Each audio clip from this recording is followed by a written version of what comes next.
অবশেষে ঢাকা থেকে বাড়ির পথে রওনা ধরলাম।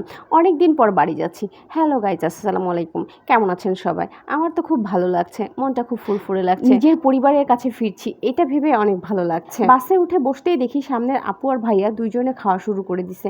কেন ভাই, বাসা থেকে গিয়ে না খেয়ে বেরোইছে? বাসে ওঠার সাথে সাথেই কেন খেতে হবে? কথা সেইটা না যে ওরা খাচ্ছে দেখে আমার হিংসা হচ্ছে। কথা হচ্ছে গিয়ে ওদের খাওয়া দেখে আমারও খাইতে ইচ্ছা করছে। আপনারা বলতে পারেন আপনিও কিনে খান। আরে না ভাই, আমি গাড়িতে কিছু খাইলে বমি হয়ে যায়, সেই দুঃখে খাইতেও পারছি না। আর ওদের খাওয়া দেখে সহ্য হচ্ছে না।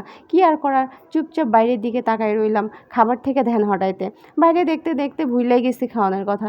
বাইরে সবুজ শ্যামল দেখতে খুব ভালো লাগছিল। ঢাকা শহরে খালি ইট পাথরে ঘেরা, সবুজ শ্যামল কোথায় পাবো? সবুজ শ্যামল দেখছিলাম আর গ্রামের কথা মনে করছিলাম। অনেক আনন্দ লাগছিল। দেখতে দেখতে যমুনা টোল প্লাজা এসে পড়ছি। নদীর পানি দেখতেই মনে হচ্ছিল নদীতে ঝাঁপ দিয়ে সাঁতার কাটা শুরু। কতদিন পুকুরে গোসল করি নাই, নদীতে গোসল করার মজাই আলাদা। যারা করে নাই তারা কখনোই অনুভব করতে পারবে না। ভাবতে ভাবতে ঘুমায় পড়ছিলাম। বাসের সুপারভাইজারের ডাকে ঘুম ভেঙে গেল।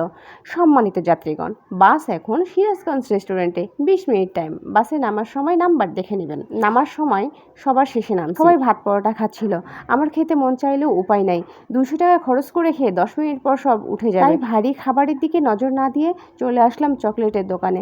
হরেক রকমের চকলেট দেখতেই ভালো লাগছিল। ভালো লেগে লাভ নাই। বাজেটের মধ্যে 4খানা চকলেট কিনছি আর কফি আর আইসক্রিম খাইছি। 20 মিনিট পর গাড়িতে উঠেছি। জানালা দিয়ে দেখি এমন অসহায় একটা মানুষ, দেখে জীবনের সব কষ্ট চলে গেল। এত বিলাসিতা থেকেও বলি কষ্টে আছি।